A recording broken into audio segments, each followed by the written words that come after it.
Assalamu alaikum wa rahmatullahi wa barakatuh. Welcome to day 29 of Quranic New Year 2025 challenge. Our challenge this new year is to spend the month of January studying Surah Al-Mulk. Every day we read one ayah, we dissect its tajweed rules, we understand its meaning, and we explore its timeless lessons and wisdoms.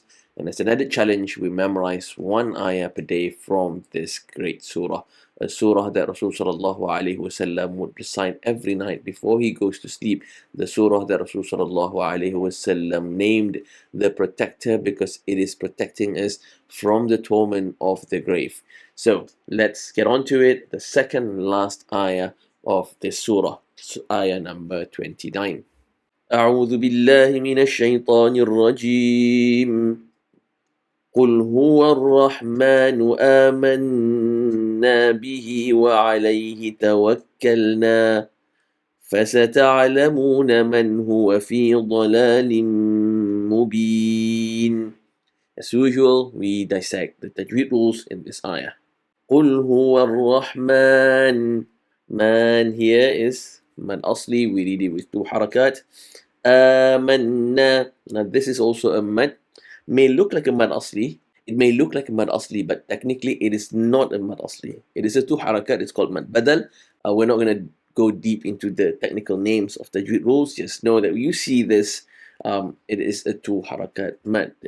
آمنا. Noon mushaddada. Noon with a shadda sign on top of it is a wajibul ghunna. You read it with two haraka ghunna. Bihi, he, you see the small ya here, it's also a two harakat mad.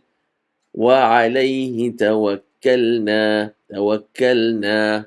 Na mad asli, two harakat. فستع. Just want to go a bit deeper with this letter ain. Letter ain has the sifat or the attribute of what we call rikhwa. That means it flows. It's not supposed to be blocked. The sound is not blocked. Fasata. That's a blocked sound. Fasata. It flows from the middle of your throat. So you feel constriction in the middle of your throat. Fasata. Ta. Alright? فستعلم. Mu is mad asli. Man huwa, look at this nun sakin, there is a sukun sign on top of it. That means this is a clear nun sakin. We read it without any ghunna. Man huwa. Huwa fi is mad asli. Dala. La here is mad asli. Dalalin. Look at the tanween. This is not a square tanween. The starting point, the top and the bottom one, they're not starting and ending at the same place. So this is a merging tanween. You're merging it with the letter that comes after the tanween. It is a meme. Meme is part of yarmalun. Therefore, this is a total merger. ضلال مبين. ضلال مبين. مبين here is mad arid lissukun. We read it with four harakat. Now let's read the entire ayah together. قل هو الرحمن آمنا به وعليه توكلنا فستعلمون من هو في ضلال مبين. This ayah is continuing from the ayah before, where Allah told Rasul sallallahu alaihi wasallam to tell the Quraysh, if Allah were to destroy me and those of my followers, or to give mercy upon me, then who's going to save you? Does that make any difference whether Allah causes Rasul sallallahu alaihi wasallam and the Muslims to perish, or Allah show mercy upon them? It's not going to make any difference to the state of the Quraysh or anyone. If you don't believe in the message, then you will be held accountable for your rejection of the message. Continuing from that ayah, so now Rasul sallallahu alaihi wasallam said, "Qul huwa ar-Rahman." Say, O Rasul sallallahu alaihi wasallam, He is ar-Rahman. This is one of the most powerful names of Allah. Allah has beautiful names, and one of the most powerful of His names is ar-Rahman. And you find in the Quran that Allah's name, apart from Allah, if it's anything else, it's usually coupled with something else. It's Alimul Hakim, Ghafurur Rahim.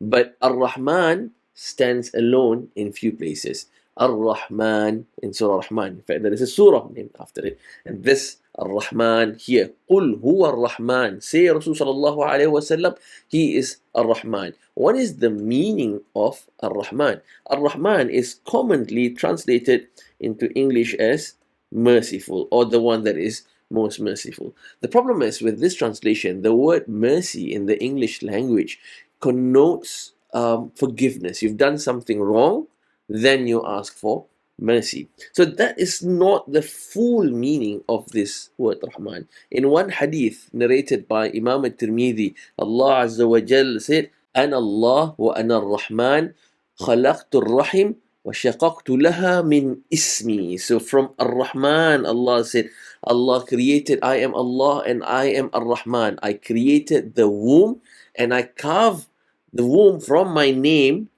Rahman. So this is womb.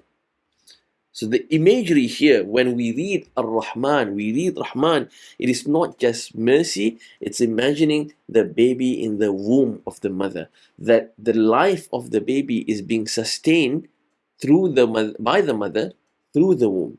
And the baby doesn't have to do anything, doesn't have to breathe, doesn't have to eat, doesn't have to drink.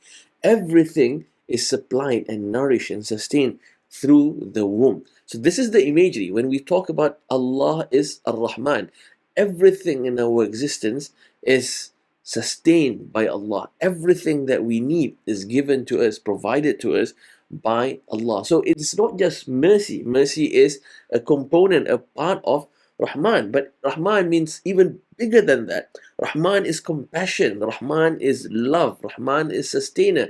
He created us, He sustains us, He provides for us, He loves us. That is the meaning of Ar-Rahman. And this comes at the end of this surah as a reminder, because the entire surah, if we read from the beginning, you'll see that there are a lot of threats in this surah.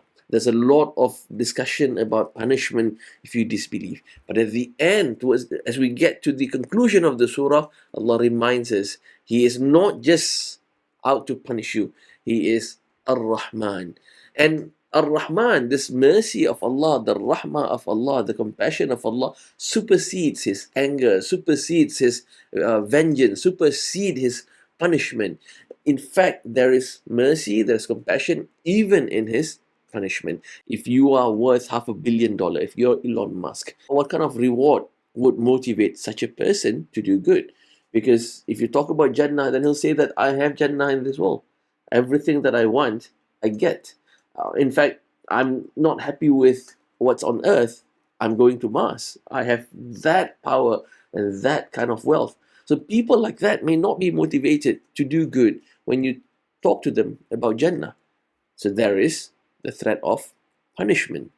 Even in punishment, there is Rahman for the entire humanity so that we can live harmoniously. So this is Allah.